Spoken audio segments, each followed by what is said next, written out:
Anyway, let's start a session. We have around an hour or so to go through a few very interesting presentations and leaving some room for the discussion and Q&A also after that. And see, the session is how to wow and winning the consumer. And since we are at the Images Retail Forum, and we are looking at it from the perspective of not only looking at the consumer, but looking at the shopper as well. And the idea is not only about winning the consumer to get them to come to the store or come and experience the brand, but also to ensure that they go back pleased and satisfied and delighted, so that they're always looking forward to coming back. And in one of the presentations, one of the speakers will be talking about that how the post-purchase experience and how the post-purchase handling of the consumer is very, very important to ensure that the consumers are really, really wowed in a manner that they continue to come back and become loyal customers. On the panel, I have with me very distinguished, very experienced professionals from across industries. And I'll give a very brief introduction to each one of them. And the way we are organizing it is that each one of them will be making a presentation for 5 to 7 minutes, and post that we will have a discussion within the panel, and obviously I'll invite all of you to participate in that too. So our first panelist is Alistair Gordon, who is the founder and group managing director of Value Access, which is a gift card and loyalty program provider across 5 countries, and they have large number of customers. And while I was sitting with him in the speaker lounge, he met almost everybody who was either his customer or who is going soon to be going his customer. So he has a lot of experience of working with Indian companies on the customer loyalty programs, and he will share his insights with us. Then we have Devinder Chawla from Food Bazaar, who right now is president of Food Bazaar, and obviously has been in the retail for last 7 years, earlier with Reliance and now with Food Bazaar. So experience of retail, which is the recent one, and from a consumer insights point of view, his experience with Unilever and Asian Paints before that, definitely something I'm looking forward to listen to his viewpoints on the subject. Then we have, just bear with me, where I'm flicking through this, and I must get glasses soon.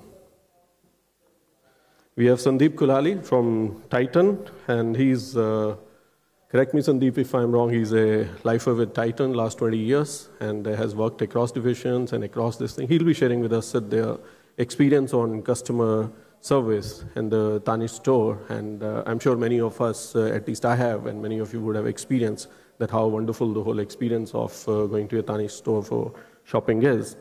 And then we have Sandeep Kataria, who is General Manager for Pizza Hut and CMO, Chief Marketing Officer for the Yum Group, which has Pizza Hut, KFC, Taco Bell, all those brands under them. And he was with Unilever for around 16 years. So again, a lot of consumer products, business experience, as well as now the retail experience, managing consumers and delighting them at their stores. And then we have Karan Gopalakrishnan, who is Director Retail at Nokia, and we all have, and he would have loved all of us to still be using Nokia. I'm sure many of us are using, and that's I think one of his primary objectives, to get many more of us to once again start using Nokia. I hope I'm not touching at the wrong nerve.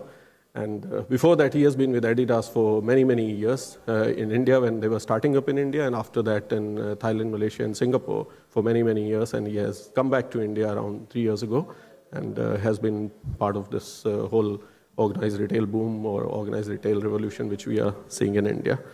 I have Karthik here from Lakme Livers. He's the CEO for Lakme Liver, and before that he was with McKinsey, where he was the author of The Great Indian Bazaar, Organized Retail Comes of Age in India report. Quite an insightful report. I have seen some experts of that myself, and I'm sure many of you would have also had a chance to look at it. So Karthik will be talking about his experience in the Indian retail business and delighting consumer as well. So now I'll first, before everybody else, I'll ask Devinder Chawla to come and make his presentation, and after that, subsequently, each one of the speakers will make the presentation. So welcome to the session, and I hope you will enjoy it and also participate in the discussion at the end. Thank you. Good afternoon, everyone. I'm Devendra Chavla, introduced by Harminder. So the topic we were given is customer service to WoW consumer. And before we get into the discussions and the presentations, I just thought we'll set the background to how we at Future Group and Food Bazaar, I'm going to speak more from the Food Bazaar's point of view, which is food retailing, but later when we have a discussion, we can even speak of other categories. That what is the background which we see customer service as? We actually, all supermarkets are self-service stores, and the challenge actually is the reverse. I mean, we can actually turn the whole discussion upside down, which is how not to over-service the customer. I think we've long lived in the country with a lot of buying where there's a lot of intrusion, a lot of information coming in, and then we have our supermarkets where the whole idea is to not obstruct or be intrusive to the consumer. So the way we look at it is, we need to be an ally to the consumer, but we need to be in the background. We need to create the environment that the consumer gets all the information, is empowered, but then is not intruded into. And that's something which we very strongly feel is the biggest customer service one can do. So we believe that slowly, consumers feel very empowered when they're in a modern retail, a supermarket, or a hypermarket store. As I said, we are primarily self-service format. The idea is to help the consumer understand the promotion, the prices, but not intrude, let them make their choices. See, as incomes grow and more awareness and aspirations grow, there's a lot of experimentation happening with consumers. And where does it all happen? It happens in a supermarket. But then you can't force the customer to buy what they already know. As a retailer, it's our job that customers can try anything they want, whatever it is new. And even whether they know the brands or they don't know the brands or categories, introducing new categories, we have to make sure that we create the platform and give the freedom. Let the customer feel herself in the store. I believe that itself is one of the biggest customer services one can do. Today, if you notice, at least in urban India, slowly, anonymity is very important. You don't want to be pestered or spoken to all the time when you're shopping. If you need help, of course, people are there. But in itself, again, the job is to make sure that the customers feel themselves and don't feel intruded. So I think anonymity is a very big thing. And as supermarkets grow, consumers are going to only exert their freedom. They don't want to be assessed on what they're buying or how much are they paying. They just want to be served. And one of the strong pillars we believe of serving customers is to fulfill this need. Customers don't always want that somebody is watching what they're buying, how much they're paying. Even though retailers later have data, which they convert into loyalty program. And we have all the loyalty programs, and we have all kind of servicing customers, or if you've bought an air conditioner, somebody will go to the house. If it's gone wrong, they'll go and... All that is also customer service. But here, what I'm talking fundamentally is the shopping environment and what we can do. So what we're saying is the biggest customer service we see is to empower the consumer through the whole process. In fact, we just got a view of a customer which says the supermarket is not only enabling better choice, but also at every step boosting confidence to experiment and make our own choice. Boost to self-confidence and ally to aspiration fulfillment. I've already covered this. Experiment and entertainment is therefore the preferred rather than monotonous counter service. You don't want to talk to somebody all the time. If you need help, we have people in the stores. But again, the whole idea is to let them be themselves. Create the right environment. And another lens which we use to see the customer is the very Indian thing which we call of seva. We believe that by doing seva the right way, we can win consumers and they can keep coming back to us. So I'll just take you through what are the 4 pillars of seva. It is absolutely serving them unconditionally when it comes to our store, selfless, passion, humbling. We are totally agnostic. It doesn't matter which community you are, rich, poor. We welcome all consumers and everybody is equal for us. And then there's an emotion of seva. And I'll just come to it, how we believe we are doing the seva bhav. See, as times are changing and more women are working, I think they need help. What we do call convenience. I believe if we start, there are many stores of Food Bazaar where if you buy vegetable or fruits, the staff, there's a counter where we can cut it for free. We'll pack it for free, we'll cut it for free. I think that's what we call seva. There's a lot of stores where we convert atta into roti. In fact, there's some stores in Bangalore where you can even actually make it into a roti if you want. Most of these services are available for free. This is just an example of one of the stores. In our stores, most of the stores, if you go to a food bazaar, you'll also find people buy grains, all kind of grains, wheat. And now, with more education coming in, people want multi-grain attas. People want to buy nachni, jowar, bajra, atta, mix it as per the ratios they want. So we encourage that. If they buy at our store, then we do the chakki part absolutely free at our stores. We believe this is a part of seva which we can do. We also believe that people are living or going from one city to another. So we could have an example of a Malayali living in Amritsar, and we could have a Maharashtrian living in Siliguri. And they may not find their native food. And fulfilling that need, talking to them, finding what they need, and even giving that. It's a lot of people might see it as assortment or fulfilling a gap in a retailer's assortment. But I think we do see it as a seva, because the kind of assortment we've put, and I'll just come to an example, we've also engaged with self-help groups. A lot of women we've engaged groups which cook traditional Maharashtrian food. I'm just giving an example of Maharashtra since we are in Mumbai. And the sales of this category itself, this brand which I'm speaking, is very high. It's a couple of crores, in fact, tens of crores. And people love it and they come back all the time, because if they want good hygienic, such brands, native food, the fact is it's not easily available. We also believe that foods for fasting or even festivals, if anyone is a Bengali here, any Bengali here in the crowd? Is there anyone? Okay. Or in North India, if you see, there is Karwa Chauth. We also believe in celebrating all these festivals with the community. You could be away from home, but at those times, at those special times, we'll make sure everything which is required to celebrate a local festival or a community festival, we'll have the products. We believe, irrespective of how much sales we do, this is also customer service or customer seva. Also, customer service can't be done alone at the front end. So we have a program called Sambandhi program for our vendors. And this is just not a vendor management tool or a vendor development program. This is actually when we have a specific community to be catered to. And we have stores all across the country. We sit with our vendors, and after getting feedback from consumers, work out what do we really need to do to fulfill those gaps. And this goes really beyond just a traditional or a basic vendor management where you say, okay, I'm going to buy this and what is the promotion? Not at all. We have a customer advisory board as well, where a lot of consumers monthly give us a lot of formal feedback on all the hygiene factors. How are our promotions? How much time does it take to bill at the store? What is the billing efficiency? How does the store layout? Are they able to find the products? But all this we still believe is hygiene, and every retailer has to get it right. So that's basically, in the 5 minutes, I thought I'll present what is Future Group's view on customer service. As we debate, then we can chat. Thanks. Good evening, ladies and gentlemen. Great to be back at IRF, and it's always a pleasure to be here in the premium retailing environment that India has. The majors have done a great job in getting all of us together in a place like this for 2 days and learn from each other's experiences. Can I have the Titan presentation, please? Titan Industries, many of you are familiar with this, has been the forefront of lifestyle retailing, specialty retailing for the last 25 years, and has covered 3 categories of 3 industries: watches, jewelry, and eyewear.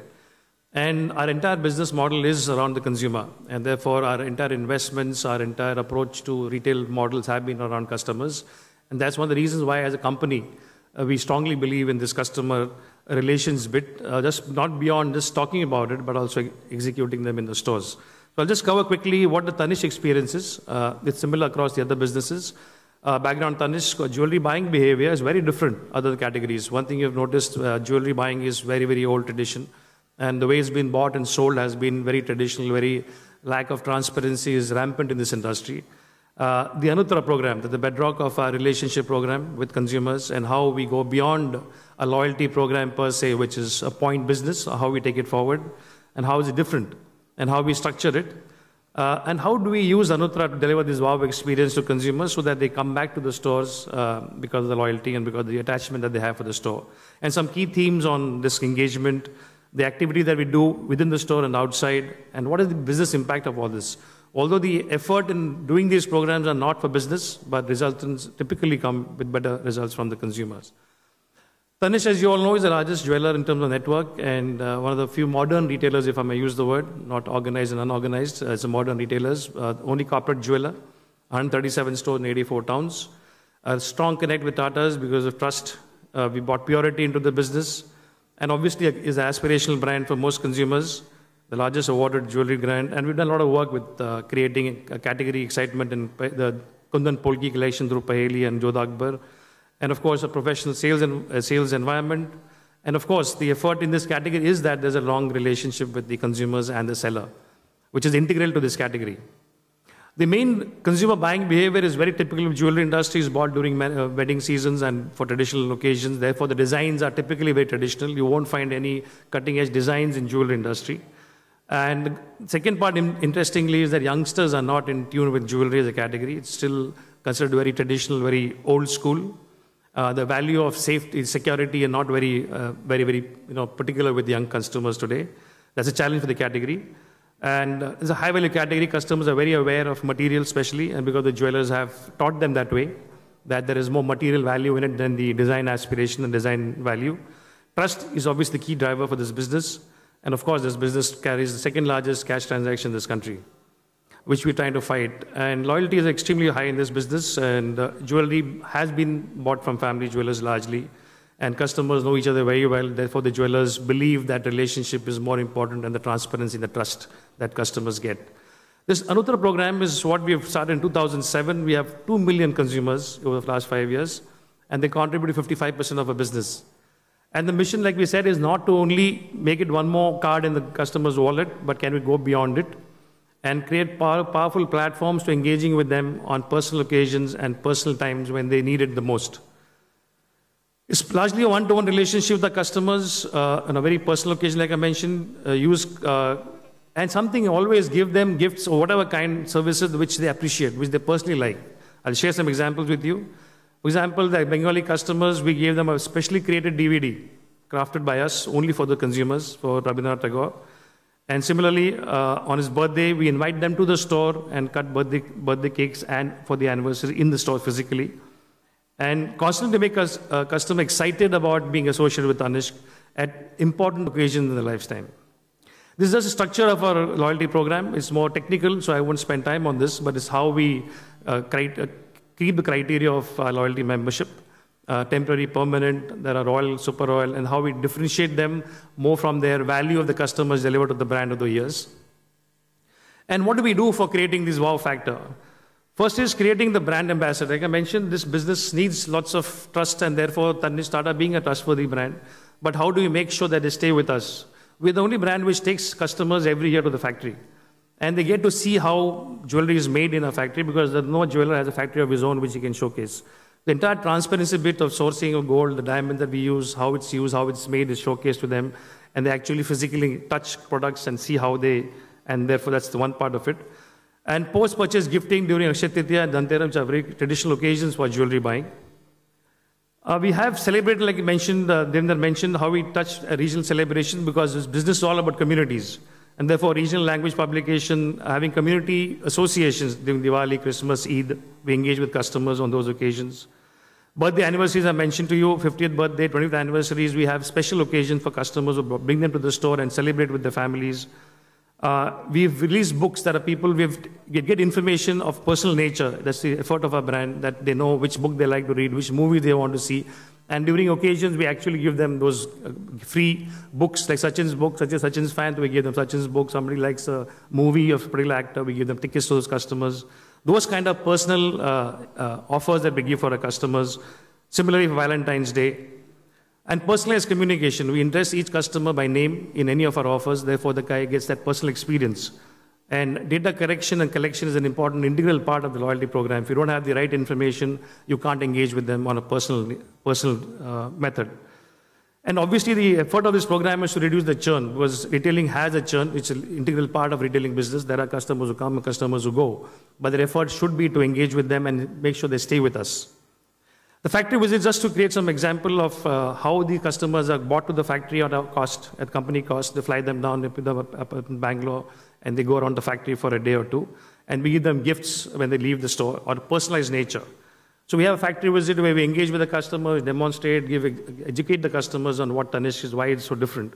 And they interact with senior management people like us. We meet them and we talk to them about Tanishq differentiation.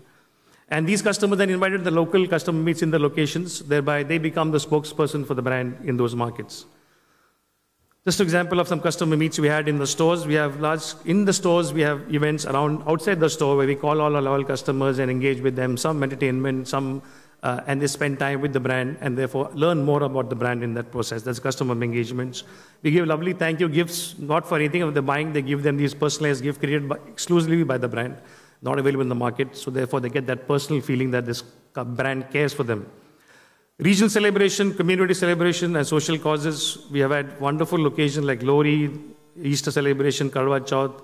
They mentioned that every community is spread in India, and therefore they need to be felt like at home in those markets, in those 84 towns where Tanishq exists.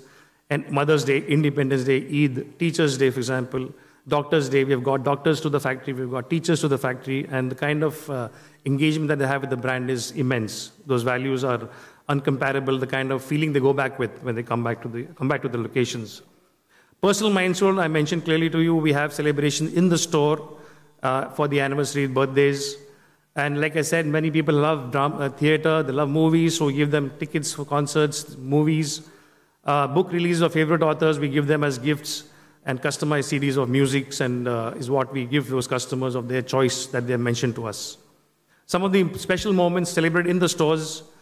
9 lakh members are personally wished on their birthdays, anniversary every year, and about 16,000 of them are celebrated within the stores.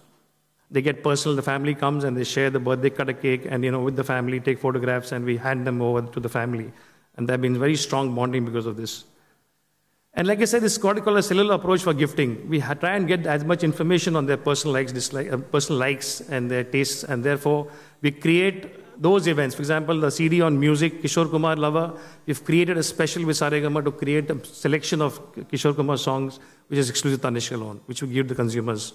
So like that, we have many such examples of Sachin's book I mentioned to you earlier, how cricket fans get a book on Sachin's last book was gifted to those customers, and similarly novels of various kinds, movie tickets. And like I said, all is possible only when you engage our retail store staff. 3,000 of them in each city, each store of 137 stores, and ensure that we collect the data, engage with the customer to know him better. Thereby, we can give that personalized service, personalized understanding the consumer's needs and wants, and thereby make the engagement that much more personal as you get generic mail being sent by the company to all the customers. So we incentivize our store staff.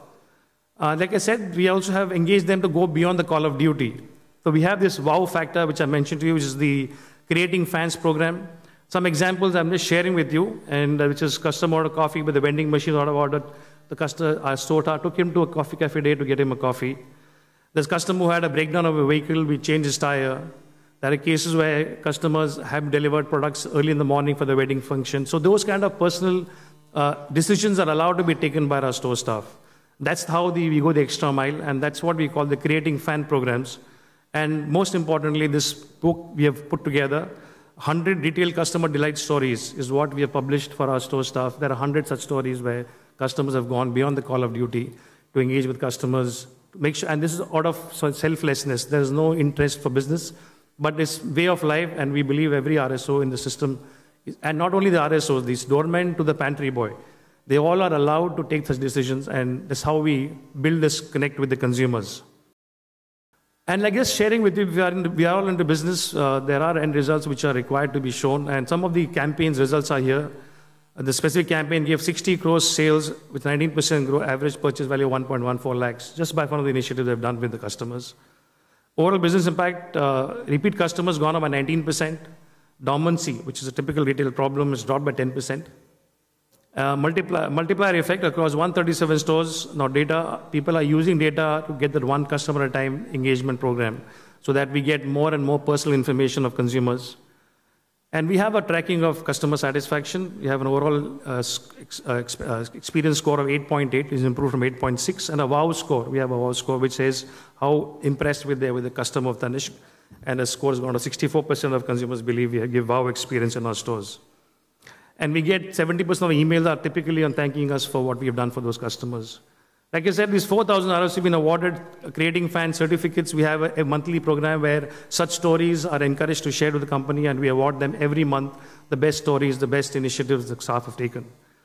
And obviously, the data drive to ensure high quality information is an ongoing program. We make sure that they get as much information of the person as possible, so that, like I said, we get that much closer to the consumer and give them that experience.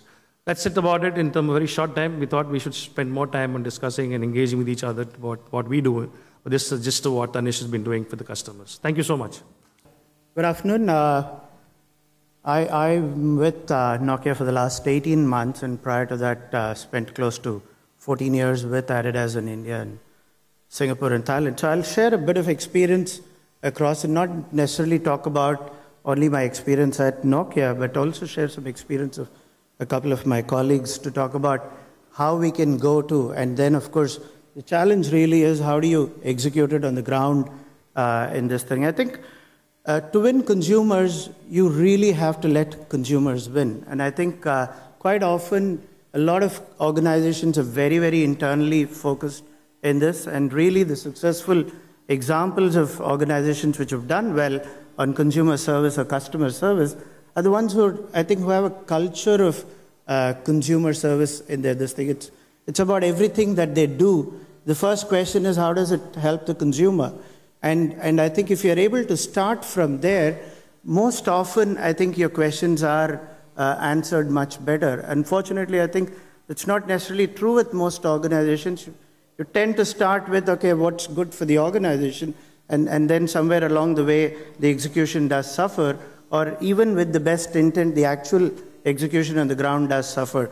So I have a couple of charts. I talk about the shopper or the consumer centricity. It's amazing how sometimes, you want to go into this wows and the, the excitements and the delights and stuff like that. And quite often, I'm sure a lot of you as consumers have gone into stores and you've not even been greeted by the store staff. It's amazing how many stores I walked into, and you're browsing around the store, you're showing interest in various things, you even pick up stuff, and yet the store staff are either avoiding you, trying to adjust something here or there, and virtually make you feel like you don't exist out there. You're not going to get much out of that store in terms of you definitely don't want to part with your money in that this thing. So I'd like to really emphasize in the starting point, I think it's also a little cultural in the Indian context not to.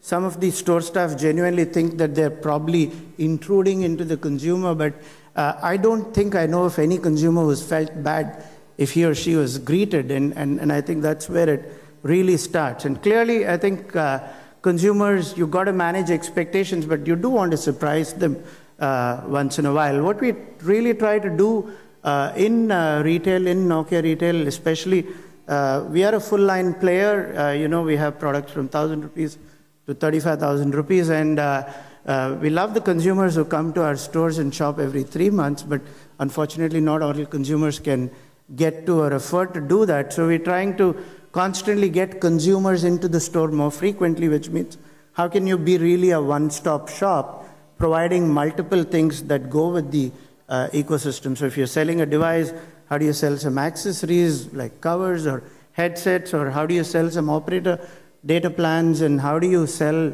some of the vouchers so that the consumer can really get more out of the product, and that gives us a chance to build that relationship. And I think, this is something that's probably a little controversial, and I don't think most senior executives like this, but sometimes the best outcome from a consumer standpoint is actually you let them walk out of the store without concluding a sale. I think this is something that I found a very, very useful insight, and I think I've personally encouraged my team and the store staff to actually let the consumer go if the best outcome in the consumer's mind is actually to not close the sale. And this is one area I want to lead up to. If you mess up, you really make up, and you actually more than make up. And I have a personal example of where we had this thing. This is an example from my Adidas Singapore days. And there was this consumer who came into the store and said, I bought this pair of shoes, and there was something that was wrong with it, and it didn't. And the first response from the store staff was that, no, but I haven't heard about this. This has not happened to anybody else.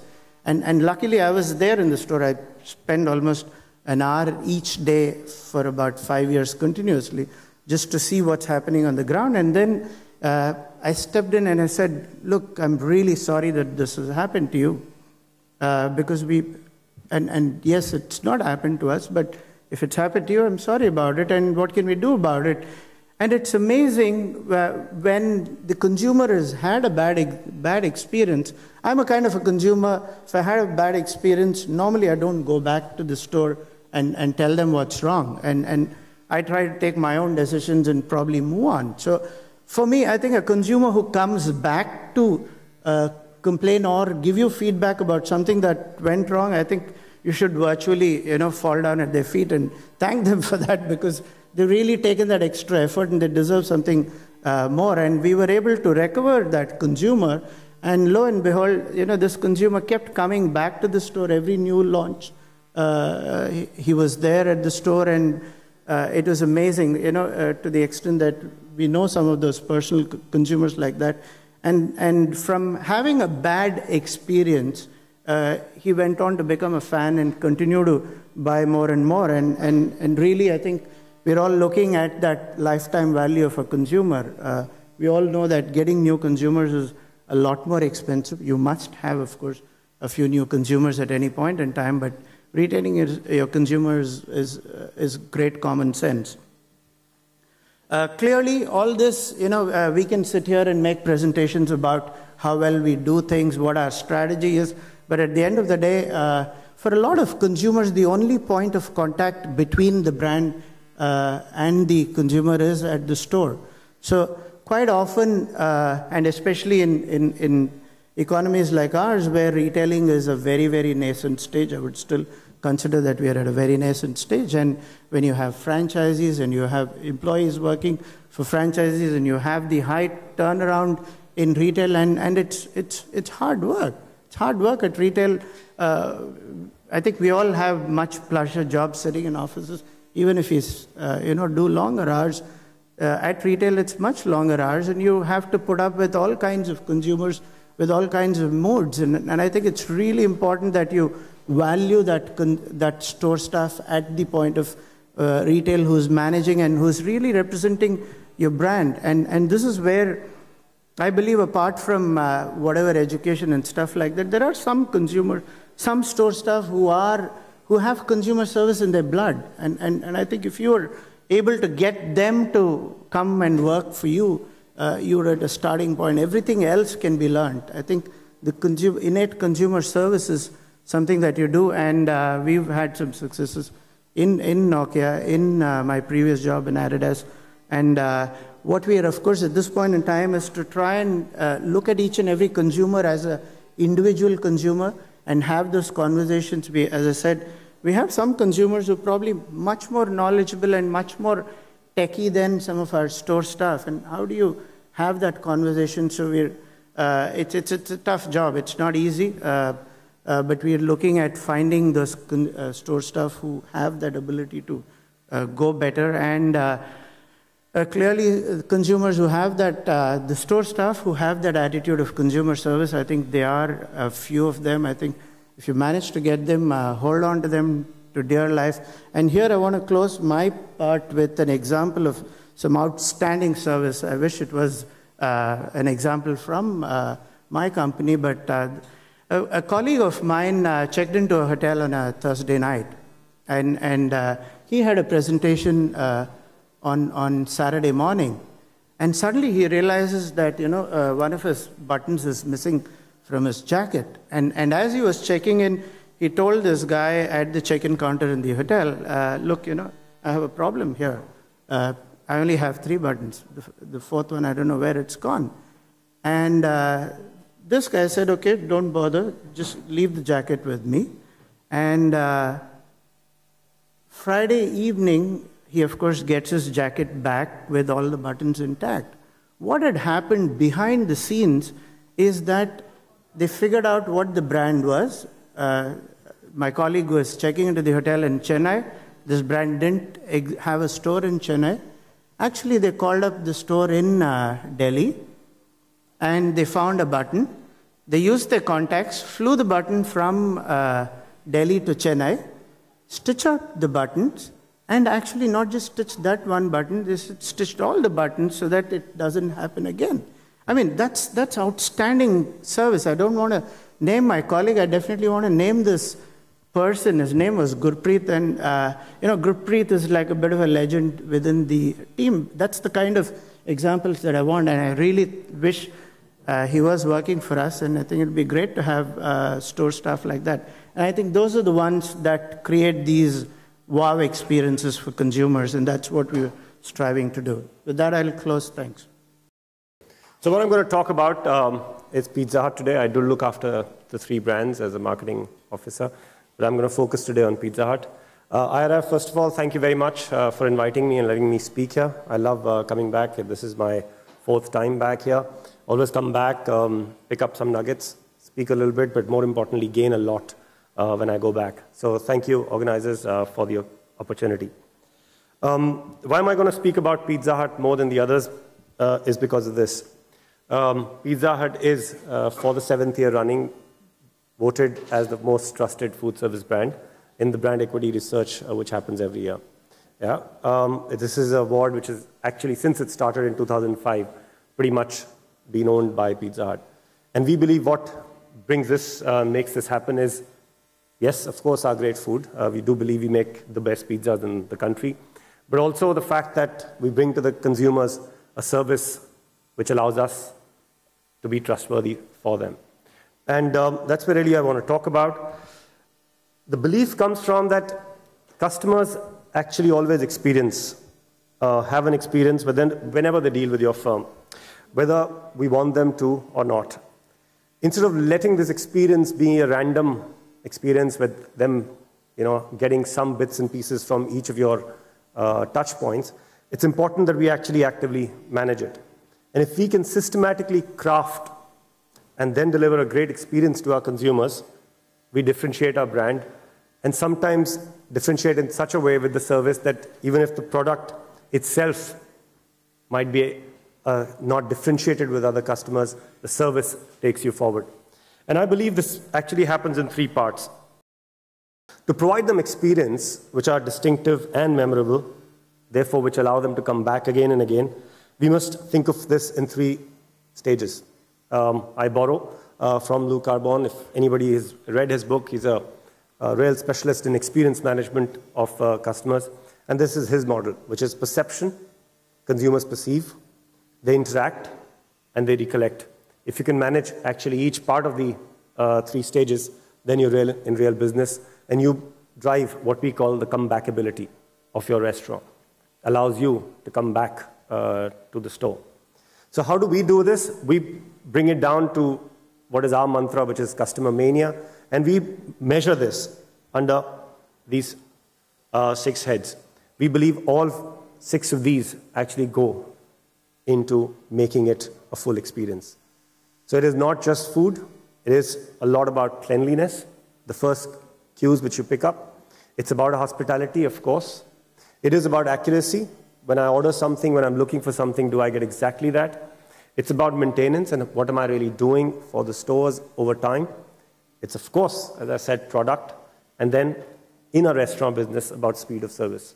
How quickly am I able to get the food to you as you need? So that's really the champs check for us, something which we really, really pride ourselves on. There will be all the things that other speakers have also mentioned. There will be mystery shoppers for this. There will be checks for this. We do that on a very consistent basis across each one of our almost 200 restaurants in the country. So how do we really do this? We do this in 2 parts. The first part is bringing the casual dining piece alive. We believe Pizza Hut's a casual diner where you come in to have a full service experience and you start with the basics. So of course we must do. There must be a hostess. We must be there to take an order quickly. What we call staging, food must come in the right stage. You must get your beverages straight off, followed by your main course, followed by desserts and coffee, etc. You must be very well groomed. So very basics must be in place, which become part of jams. But then if you want to really, really drive comebackability is when we need to go to the next level. And what we have referred to as the consumer wow. And I'll just touch on a few things that we we believe, well in Pizza Hut. So then, what we call the branded service. When we go back to consumers, for example, and ask them what they remember about Pizza Hut, a large number of them will talk about our pizzas and how they are really mouth-watering and how they'll come back for the pizzas. But a large number of them will also talk about the bell. I don't know how many of you have been to a Pizza Hut and walked out without ringing the bell, or at least hearing the bell being run on the way out. It's a big part of our experience, almost. It's as much as eating the food there is. How do we actually make that impact everybody? The birthday wrap or the dancing waiters, yeah? How do people come together and experience and make the whole dining out experience to a next level? A third one, for us, a personalized note from the server who's been serving you. And of course, finally, for the younger audience, the balloon art for them. So in net, what we're saying is need to do the basics and then create the wow, which can then add on and what we call in a branded service manner. At the end of it, remember that we need to manage each touch point of the consumer so that we can drive it back. I thought I'll go without the help of a presentation. Having been a consultant, I've used that crutch often enough. So please do bear with me. I will want to cover three different parts of our presentation or my conversation today. One is about service and why it matters for retail. Secondly, what are the elements of service which are critical and how you can think about putting it together. And third is how it all comes together. How do you actually create a culture of service in the organization? But before we start, one of the things we do as a part of every morning in our salons or what we do as part of any important meetings, we talk about customer service stories. So let me start with sharing a couple of customer service stories which were shared with us. We have a salon in Punjabi Bagh in Delhi, and there was a customer who likes a particular kind of coffee which is not available in our salon because we have a premix machine. And since we have an appointment-based system, we knew the client was coming. One of the operators ran out, got the coffee before the client walked in. That obviously made the client feel very happy about it.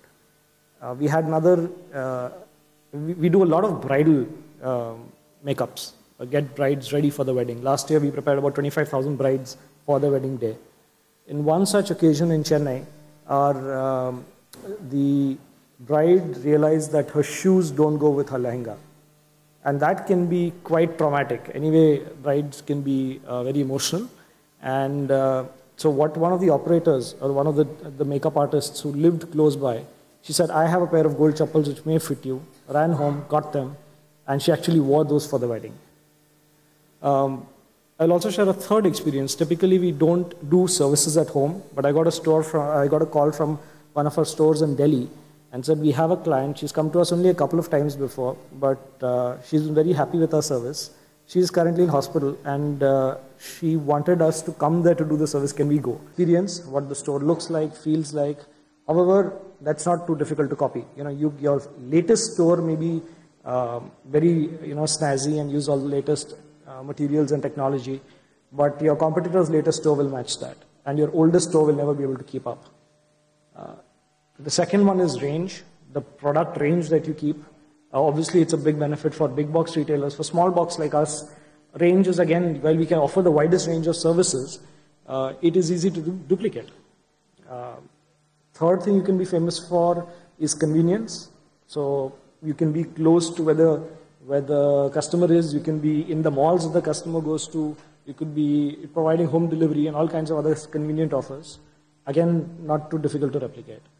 And lastly, price, which is not easy to, again, have a price advantage of, and it has a hit on your margin. The fifth element, which is probably, and for us, definitely the most important element, is service. Service differentiates us. Service is something that comes from culture. It is not easy to copy. It is not easy for anybody to replicate. And therefore, for us, service is very, very important. Service we cut up into, and you can cut in many different ways. We cut into 5 moments of truth. The first moment of truth is when the customer hears and considers coming to a Lakme salon. Now, there's enough marketing expertise in this room and enough work has happened on that subject. So I won't delve into that deeper. However, that is changing. That is changing with the advent of digital, and your digital, your website, your Facebook page, if you're B2B, your LinkedIn page, these are as much expressions of your retail experience as anything else. So the first one is when you hear about the store and you want to come in. The second one is when you enter. It could be the experience, it could be the smell, very often it's a smell. It could be the greeting, and that's much more relevant in a small box retail as well. And the first contact with an individual and the first look when you enter the store or you first hit on the senses, that's a moment of truth. The third is the service delivery itself, and I'll come to that in a second. And the last two, one is the time of exit. There is something, every customer when they're exiting has a thought in their minds. And that thought could be, oh, I have to come back here. The thought could be, I have to tell my friends about it. The thought could be, fine, it was okay, nothing great. Or it could be, what a horrific experience, I must never come back. And that last thought very often can undo. It could be a poor billing experience. It could be a poor security experience, but can ruin a 1 hour, 2 hour pleasant experience. And therefore, that's another moment of truth. And the last moment of truth is when they meet their friends. The first friend, the first family member they meet, was the experience good enough for them to talk about? Was it bad enough for them to talk about? Or was it neutral enough for them to not mention it? So these are the 5 moments of truth which really matter. And the third one I'll focus on because the first 2 and the last 2 are common to any retailer. But the third one is different for every retailer. The third one depends on what your service delivery is going to be. You know, all of us want to do everything for every customer and provide a wow experience. It's not possible. It's important to pick the things that you want to do. In our kind of a business, it could be the people that we have. It could be the coolest stylists. It could be the quality of the products you use. It could be the availability. It could be the range in terms of the amount of customization you do for a client. It could be a variety of different things. I think increasingly responsibility in terms of environment and community are also becoming planks for what you stand for. And that is tailored differently for different retailers.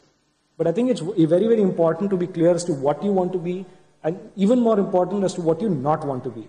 But one of the experiences that I think is currently the darling of the airline industry is Indigo. They're very clear what they want to be. They don't want to provide the hottest of food or have the shortest of skirts, but they do definitely want to be on time. And I don't think anybody has anybody's confused about what they are trying to do. I think that is very, very important, to be sure about what you're trying to do and make sure your customer knows that. So how you do it has 3 elements in my mind. One is what I just mentioned, which is communication. How do you communicate to your customer what your service proposition is? It could be as simple as having a board in the store. It could be a guarantee. If it doesn't work, I will pay you back. We will redo the service until you're satisfied. It could be a variety of those things. My favorite is an international example, a retailer called Tansus in Turkey, which has 8 guarantees in order to promise their customers that they are keen about service. If they do not give checkout in 3 minutes, they pay you. If you find a product which is past expiry, they pay you. They pay you cash. So they're willing to put their money where their mouth is and they communicate it to customers. So communication is incredibly important. Second is exhibition. What do your employees, what does the frontline feel when they're talking to customers? One of the reasons why, sometimes a store employee does not greet a customer, does not approach a customer, is because they may lack the confidence. And again, here my favorite example is Ritz-Carlton. Ritz-Carlton has an expression for its employees, not for the customer, that says, we are ladies and gentlemen, serving ladies and gentlemen. So their entire proposition is oriented towards, we are ladies and gentlemen. So that's how the employees carry themselves, that's how they exhibit expertise and knowledge, and that's how customers perceive them. So that's another critical element of actual exhibition, which I call exhibition. The third one is feedback.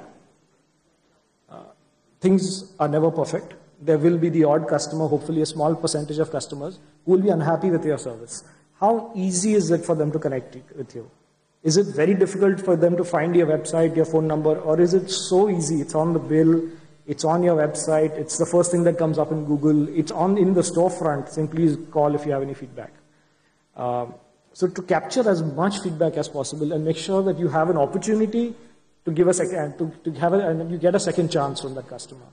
So collecting that feedback is very important.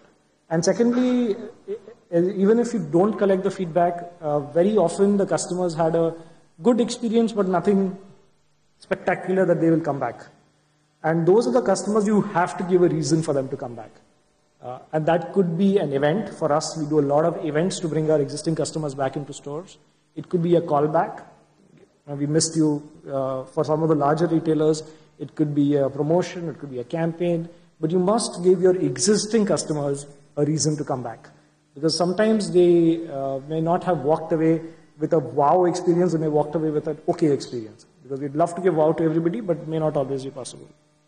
And lastly, I would say that while you do all of this, very often the front line is a little hamstrung in terms of what they are able to do. They need to be empowered. The rest of the organization needs to be oriented towards the front line. And to see the front line as a customer and for the front line to see the eventual customer enables them to deliver better service to the last customer. So that's all I wanted to talk a little, we'll hopefully discuss a little bit more about this. For us in the service business, it is not just a differentiator, it is the reason why people come into our salons, our stores. It is the reason, expertise is the reason why they come to us, service is the reason they keep coming back to us. For us, retention is the most important driver of business, and therefore we cannot stress enough about delivering this right kind of experience. I'm going to take a slightly different approach to the rest of the panel to this. As I read the question and the challenge to this session, it is not just what is customer service, but the question that they've asked is, what is the extent of customer service provision that you should be looking at? Basically, how much customer service should you be giving? And the answer is very simple, it's lots. We all know that. It's easy to give more and more and more. But the reality to business is quite clearly that it must be a cost-benefit analysis. When we talk about customer service and my world, and I'm not a retailer, I'm a service provider, my world is loyalty, and clearly managing that relationship with that customer is the world that I live in. So rather than try and give you all of the answers, I just want to run through 6 very simple questions that perhaps if you're thinking of running a loyalty program or you are already running a loyalty program that you think should be being run better, you should be asking yourself perhaps these 6 questions to see whether you're actually going to get the benefit that your cost is incurring, or the cost you're incurring. First question, very simple. Is your objective clear? Do you know why you're doing loyalty? I've been coming to India for a best part of 4 years and talking to an awful lot of retailers, and an awful lot say, yes, I'm desperate to have a loyalty program. And there are some, and there's a fabulous example earlier from Sandeep, some here that are being run exceptionally well and exceptionally efficiently. But there are many that don't work so well. If you are not clear of why you are doing loyalty, I could almost guarantee it'll fail.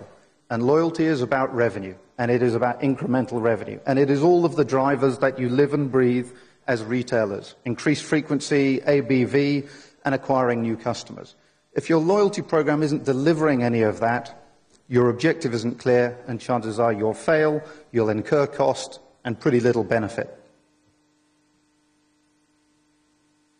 Do you have a strategic commitment to loyalty? This is a little harder. What do you mean by strategic commitment?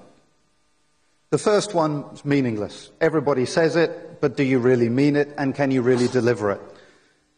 Is your relationship with your customer the #1 priority in your business? Boy, that sounds nice. We all agree that we're going to do that, but the reality is are you actually delivering it? And does your entire organization understand it? We've run loyalty programs here and elsewhere where, for example, we create 4 simple scripts that the staff are encouraged to give to the consumer as they enter into that retailer's outlet. It doesn't matter what you do in the boardroom, if the staff aren't bought in to delivering that message, your program will fail. The entire organization has to get behind it, which means that the guy at the top is dictating that this is my number one priority. The difficulty in loyalty, again, is the long-term process. It's not a quick fix. You cannot start to increase that revenue and hit your objectives until you've got data. It's a simple world. Are you delivering a customer experience with your loyalty program that is creating value, and is the consumer seeing that value in that loyalty program? And this is all about that staff education and consumer education and customer education. Again, it's simple. I'm not trying to teach you rocket science here, but it's amazing how over these first 3 questions, if you are not committed to the answers and crystal clear on the answers, your costs will go up and your benefit in a loyalty program will be non-existent. Data collection. Are you getting enough? Are you getting too much? Where are you going with it? There's a lot of data to collect. And everybody that wants to run a loyalty program, it's a little bit buying an old video, like buying an old video recorder in the old days. You want all the bells and whistles and you've got to have absolutely everything on it. That has a cost to it. If you're starting to capture attitudinal data, you are starting to intrude on your consumer. You're asking him more and more and more questions about what he is, what he's doing, what he's interested in, everything else. It starts to get a little bit harder and harder. So are you getting your data collection right, and how much? And the best example of this is one of the most effective programs in the States, which is the Subway loyalty program. For the first 5 years, they didn't collect any product data at all. Everybody I've ever spoken to in loyalty says, I must collect product data, I must know A versus B. In many retail categories, of course, that's the case, and if your objective is the average bill value, then you've got to know what products. It's the classic shopper's stop example of this guy's buying trousers and I want to start selling him shirts as well. But in other retail categories, if you're just looking at frequency, you can run a very effective and economically efficient loyalty program just by looking at transaction values. But most important with data collection, can you use it? And that's what we call influence in the loyalty world. As we look at influence, how sophisticated is it? And is it delivering the objective? And are you really doing it efficiently? And most important of all, and it's one of the comments that's come up so far, can you communicate it? Can you create that communication habit where people pay attention to you? There is no point giving me a big prize if I never pay attention to the communication about that you're telling me I've won it. We all know the example of communication, I think, in the last week or so, and I shouldn't be rude about the organizers have been so kind to invite me here, but we all have an example of over-communication in the last week or so, and you stop paying attention. You just delete those emails, and yet some of them have got things that are of great interest to you, potentially.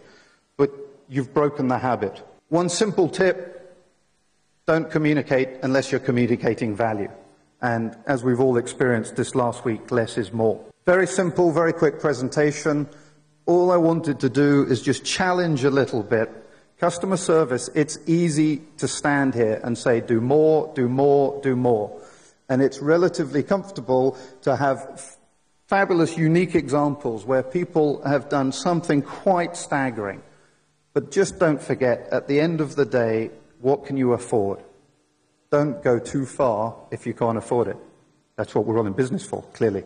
Since we have only 10, 12 more minutes to go, and we have 2 things. One is the discussion, and secondly, we have to take a few questions from the audience as well. So I had 4, 5 points on which I wanted to have discussion, and given the paucity of time, I'll just restrict it to 2 and just rotate it around amongst the panelists and try to loop you guys also into that.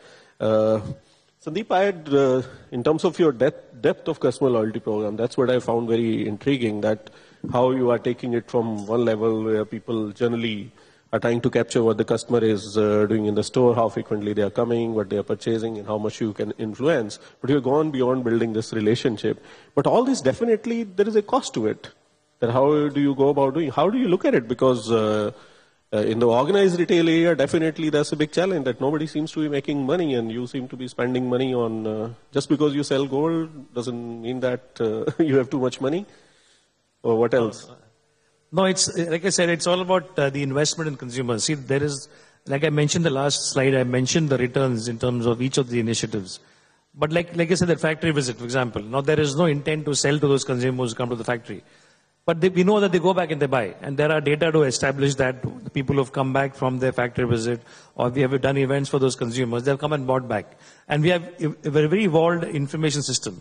So we have a Anuttara membership card. I can track the customer's transactions over a period of like 5 years, 8 years. Therefore, those information clearly drives us to believe that the spend that we are doing clearly justifies more than the kind of investment we have made. And it's not the point that we make more money. Jewelry is a very low margin business. Our turnovers are very large, but we don't make too much of money in that business. But I'm saying investing and it's part of the marketing spends. So if you look at the top line marketing versus this marketing, we have probably a 40-60 ratio on top line and ATL and BTL. That 40% BTL is part of this program. So therefore, we clearly see a benefit. We have never seen any program. Like I said again and again, it is not intent. We measure the performances, surely. But the intent, the staff does not know that, I'm doing this, that guy will buy more from me. That's not the intent when I do the program. The initiative that I shared with all of you is not that I will do that initiative, I will get this return. It is we will do it and we are sure for a fact in this category that retention values are high and they will come back and buy from you. And I can track that. And we have tracking. We have tracking of all those engagement celebrations done in the store, what has been the buyback. We have percentage of customers who celebrate birthdays, how many of them bought more than they normally buy. The frequency purchase, average bill value, Alistair mentioned. We track average bill value. I share the number with you, 1.14 lakhs, which is higher than the typical average bill value of a brand.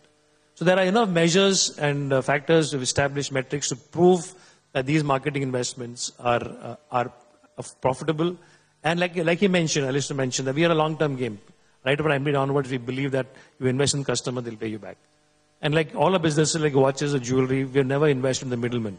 Our retailers are not our consumers. Our consumers are actual consumers in the market who pay money for the brand.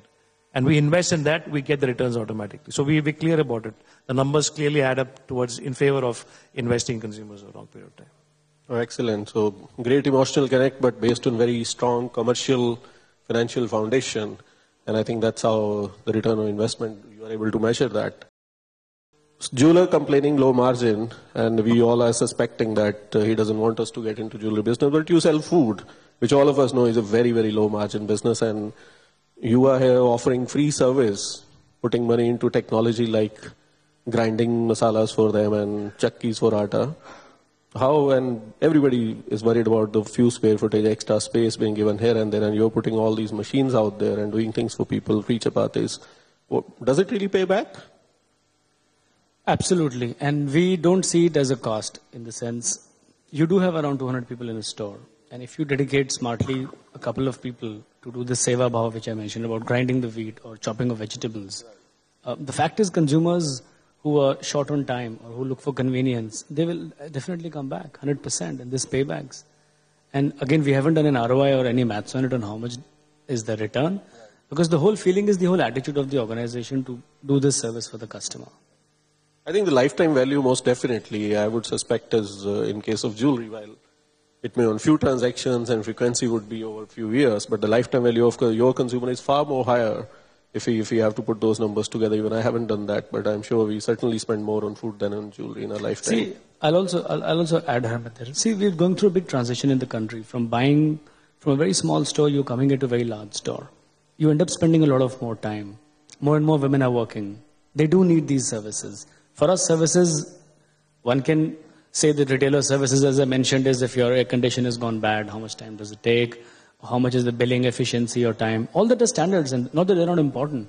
But I think this is really something which you do from inside the organization, as an attitude to the customer. So Karthik, if I could bring you into discussion, very simple point on that. Like I said, it's about delighting that woman, which most of us know, I'm sure, not most, all of us know that how difficult that is. But correlating another point, wherever there's a good example given that how a company or a particular store or a brand was able to delight the consumer, it's always in the background there is a disaster. This is the bad situation which happened. Consumer was so pissed off, and then we did something spectacular and it turned out to be a great experience. Right, in case of most of the cases I can see that those things happening, and in your case, if something goes wrong, I think chances of recovering from there will be far more difficult than it's a wrong billing or packaging something which was not intended in some other cases. Absolutely. I think women come into our salons to look good and feel great. And if something does go wrong, and thankfully it doesn't go wrong very often, we do get very few. I mean, it is difficult for us to get a second chance. But the answer is exactly what you said. The first one is to make sure that that doesn't happen. And whether it's investments in training, whether it's making sure that we have enough of a, I would say, fail-safe system to make sure those kind of errors don't happen. And secondly, when they do happen to go out of our way, and we have gone out of our way and spent at least, and we try not to do refunds, but it's not about the money. The idea is not to give back that money, which is not an issue. But its idea is that if something has gone wrong, we go out of our way and make sure we do whatever it takes. We have flown trainers down, specialists down to meet a client to make sure that if something has gone wrong with the service, that we can fix it. Because there are a lot of experts within the organization, may or may not be in that city. We will fly them down. We make sure that that customer leaves happy. So the answer is to try and make sure those percentage of that is very, very small. And when it does happen, we go out of our way, don't look at cost, just go and fix it. Karan, your point, which I really liked, was not necessarily a Nokia example, but what you said that the best scenario could be letting the customer go and no sale closed on that particular visit. Would you like to elaborate a little bit more on that, because there was not much time during your presentation? Yeah, because most of the time it is about let's close the sale, let's make a sale, and we are incentivizing people, we have trained people on that. We call them customer associates or whatever we call them, but at the end of it, they are all salespeople. And we are saying don't worry about making a sale here. I mean, a short-term way of looking at sales would be to close that sale. And we talk about that relationship. And the best way to keep the relationship going is when you're not trying to break that relationship, but you're investing in keeping that relationship going. Quite often, I don't know of any brand or any business which has the entire repertoire of whatever the various consumers need. And I think we all know that we have segmented our business, or we have a certain area of competence where we are very good at, which obviously means that there are some consumers who we will not be able to cater to well enough. And I think we need to recognize that. Yes, it's very difficult on the ground to let that consumer go, but I think once you give that confidence to the team, and they actually realize that it can work. But I would say it's work in progress. It's not an easy one. Yeah, absolutely. That was the point I was trying to get into, that while intent at the strategic level, at the core group level or the senior management level is very, very clear. This is what you want to do. But when it comes to the ground reality at the store level, and that I think discussion can take all 1.5 hours if one has to talk about the people's role in this. What do they do? And but still, if I have to give my 2 bits on this, I think on the customer service level, when you look around the world, I think in India still we get very, very good service. And now I know sitting and sharing panel with some of you here that how you people do so many things. Many of these things, the way which you are doing in your store, because I am not a customer, I don't go to Food Bazaar often, there are not many in my place where I live. I didn't even know about. And so many things which Tanishq is doing. And even though I am a customer, I have been there, but not maybe in that super loyal customer league. So I didn't know so many things are being done. And Pizza Hut, Sandeep had to leave for some urgent call, so he's not here.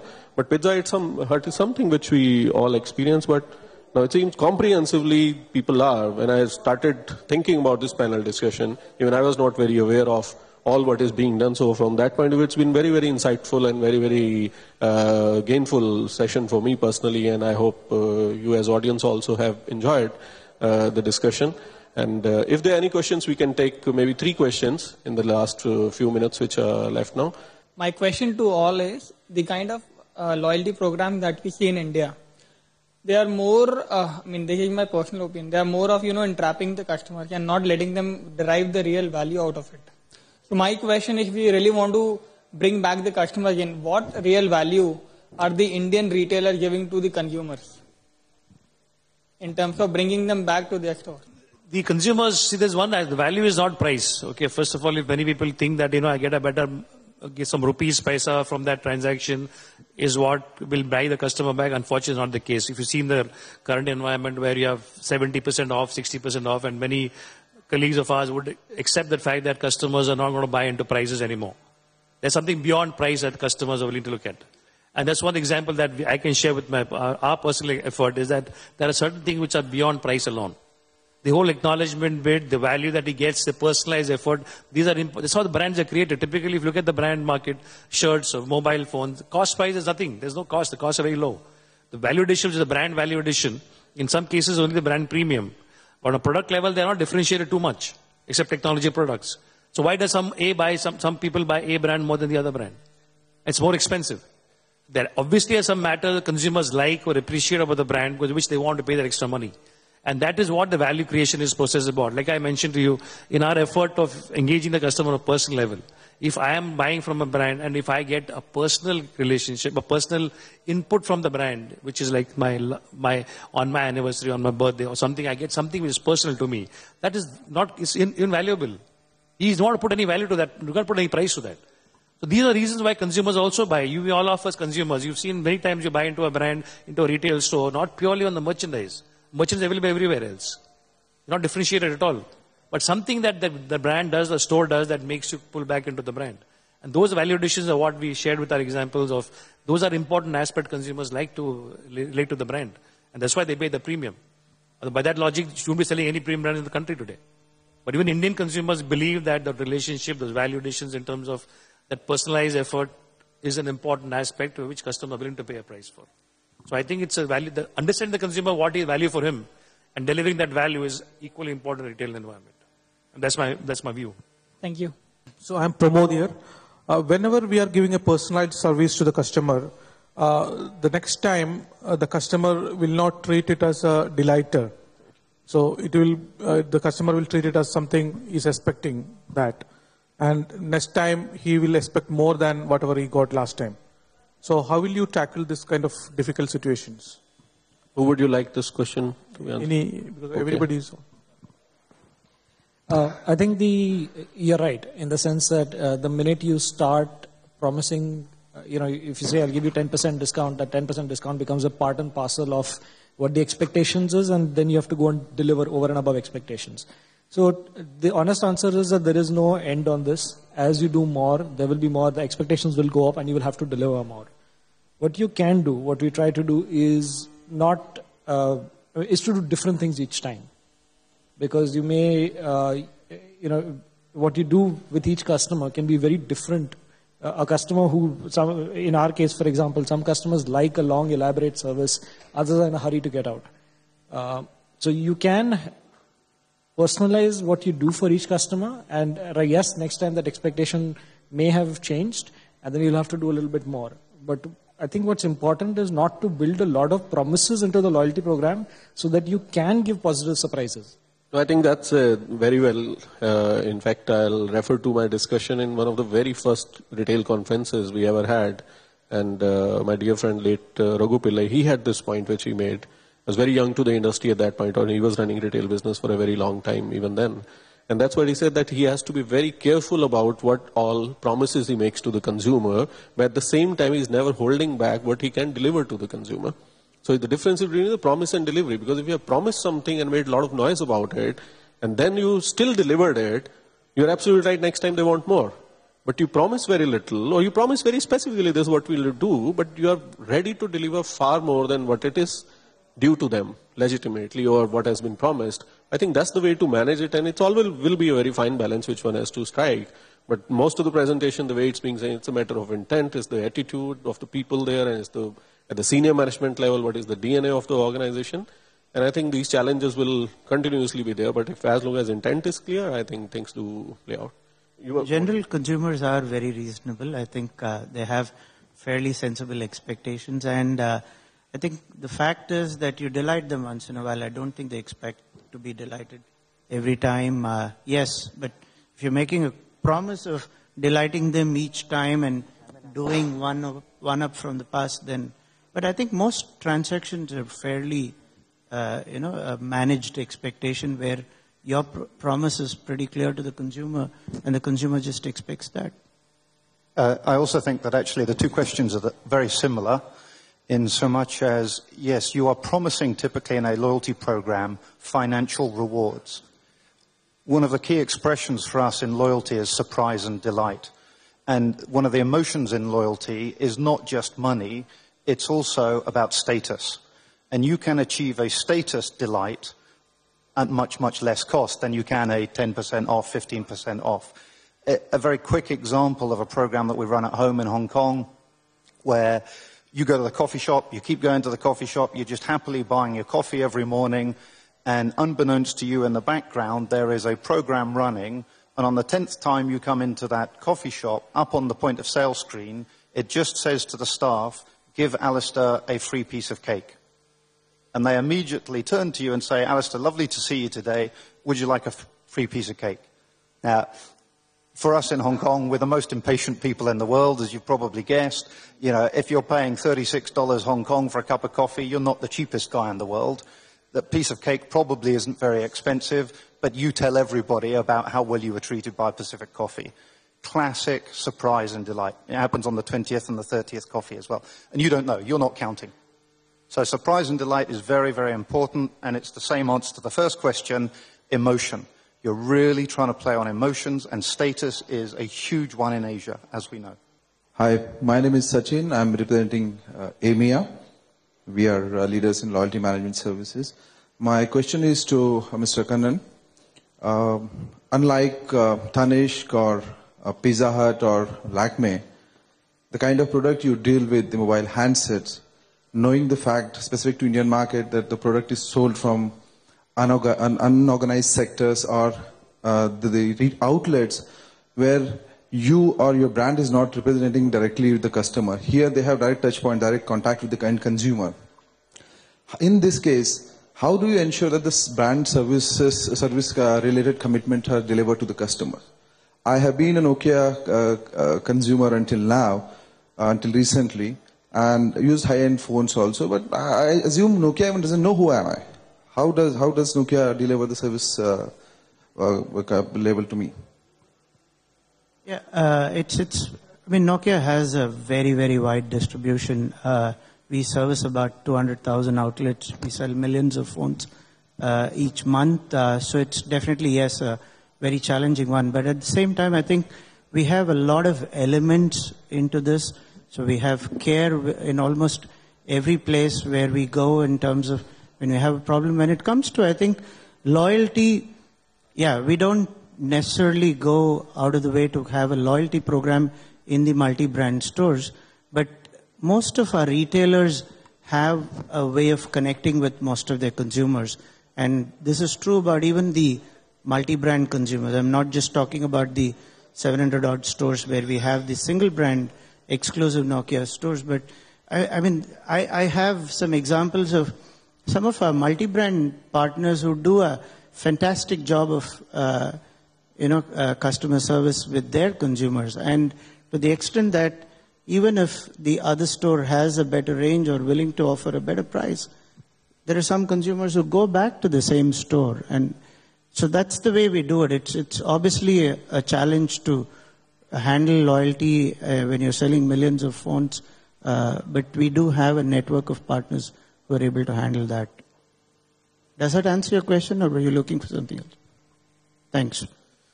So thank you very much. I can see that the next panel is already here, so won't take too much time. So thank you, my fellow panelists. Thanks for your time and sharing your insights here. Thanks to Images, and overall thanks to all the people here who attended the panel and shared their questions. And I hope it was worth your while. Thank you very much.